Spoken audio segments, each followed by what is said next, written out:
With NASA announcing the launch of its James Webb Telescope, it is said that it will test Stephen Hawking's theory of dark matter and black holes. But before we begin our topic for today's video, I'm sure you might have some questions about the telescope, Stephen Hawking, and black holes, all of which will be clarified if you watch the video till the very end. So hit like on this video right now and subscribe to our channel. The first question which must have crossed your mind on reading the title for today's video is, what is the black hole?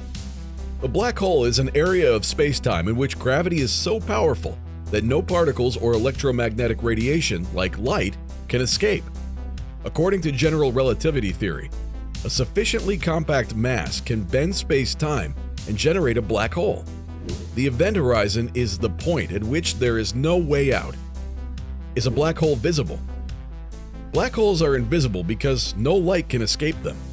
Space telescopes equipped with specialized instruments, on the other hand, can contribute to the discovery of black holes. They can study the behavior of material and stars near black holes. Do black holes appear in varied sizes? So black holes are usually found to be of three sizes: primordial, stellar, and supermassive. The primordial is relatively the smallest in size. Scientists believe that primordial black holes are as small as an atom, but have the mass of a mountain. Stellar black holes are medium in size and most commonly found in the universe. The diameter of this type of black hole is approximately 10 miles only, but has a mass of up to 20 times the mass of the Sun. As the name suggests, the supermassive black holes are enormous and are said to be the most central black holes. Their diameter is small, as it can fit into a ball the size of the solar system and can weigh the mass of 1 million suns combined. Here's a little fun fact about the black holes. The stellar and primordial black holes are found in multiple numbers in a Milky Way. At the same time, evidence suggests that every galaxy has a black hole at its center. The black hole present at the center of the Milky Way is called the Sagittarius A. It is said to have a diameter of the size of the Sun and has a mass of about 4 million suns. Doesn't that blow your mind? How are such massive black holes formed? Primordial black holes are said to exist ever since the formation of the universe, soon after the Big Bang. Stellar black holes are said to be formed when the center of the collapse of the massive stars causes a supernova. While the supermassive black holes are born during the galaxy's birth, they exist since the size of these black holes is related to the galaxy by its size and mass. Due to its immense force, it is nearly impossible for any substance or any human to escape from it. To do so, you need to travel at more than that of light, which is not possible. Moreover, due to pressure, no one can escape alive, especially fleshy humans. After all the information you have acquired about the black holes, I'm sure one question would be stuck in your mind. If black holes are black, how do we know about their existence? The black holes are not visible due to their strong gravitational force, which traps light in their center. Owing to its massive gravitational force, its adverse effects are seen on the surrounding planets, stars, and gases. Scientists research different theories like Stephen Hawking proposed about dark matter. But to test Hawking's theory, scientists require a more powerful telescope than all the current telescopes. And that is when NASA decided to make the James Webb Space Telescope, which has been worked upon for decades, costing around $10 billion US, and was launched in space in late 2021 from French Guiana. Because of its massive size, it could have caused a lot of disturbances through its vibrations. Hence, the engineers worked their way through it by folding various parts of the telescope, making it fit in the launch rocket. The rocket is made of gold hexagonal reflecting mirrors, which is 6 feet long and is made to be folded along with the foiled heat shields placed delicately in 5 layers in an accurate alignment, which are the size of a tennis court, serving the purpose of maintaining the low temperature to make the telescope function.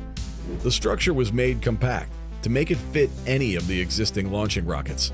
The satellite is said to have the fuel to run itself for up to 20 years. It is still on its way to reaching its final destination, which is 1 million miles away, which is L2. This telescope can dig into the universe's history, stars, and the solar system. It is placed in the fashion that the telescope will face away from the Sun at all points, protecting it against the light and heat of the Sun. The team at NASA is working on the alignment of the reflectors to work as a single focusing device. The alignment of the JWST is expected to be completed by mid-April or May. This technological marvel is said to prove Stephen Hawking's theory of dark matter. What is dark matter? Dark matter is the universe's most mysterious, non-interacting substance. Its gravitational effects are required to explain the rotation of galaxies and the universe's most remarkable scale structure. Dark matter comprises particles that do not absorb, reflect, or emit light, making it impossible to detect electromagnetic radiation. Material that cannot be seen directly is referred to as dark matter because it influences items that we can see directly. We know dark matter exists. About 80% of the mass of the universe is made up of dark matter. It is catchy and mind-bending to think that a black hole can be responsible for such features and structures, since both are dark, and a galaxy filled with black holes can lead to the formation of such structures. Although there is a problem with this theory. In the universe, the formation of black holes is observed by the death of massive stars, collapsing under their gravity. Hence, forming a black hole is possible on the death of multiple stars, which is ordinary matter, following the available data regarding the ordinary matter from the universe's formation by the first hydrogen and helium atoms. It is impossible to form dark matter since there isn't enough ordinary matter. Stephen Hawking's theory challenged this mystery. He puzzled in 1971, stating that dark matter, the invisible substance that makes up the majority of everything in the universe, could be made up of black holes generated in the Big Bang's early stages. Their stuff pockets would be dense enough to form black holes, which might occur before the birth of the universe's earliest stars. He further stated that the primordial black holes might be responsible for the dark matter. While Hawking's theory was interesting, most astrophysicists were behind finding subatomic structures. While Hawking's, this theory also has its challenges. The theory only works when the number and size of the ancient black were limited to not mess up the measurements of the cosmic microwave background. Stephen's theory came back into the picture in 2015, when scientists found their first pair of colliding black holes, which were massive in size, denoting that they were formed in the early universe and not by the death of a star. Astrophysicists like Priyamavada, Natarajan, and Nico Capellotti researched the existence of primordial black holes and their connection with the dark matter, which may further unfold many theories and mysteries of the universe. On researching more about the primordial black holes, it was found out that they weigh approximately 1.4 times the mass of the Sun. They created a false model of the universe by replacing all the dark matter from the small black holes, which could test Hawking's theories. The primordial black holes can play a significant role in the formation of the universe by seeding the first stars, dark matter, galaxies, etc. All these theories will hopefully now be analyzed better by forming the new James Webb Telescope.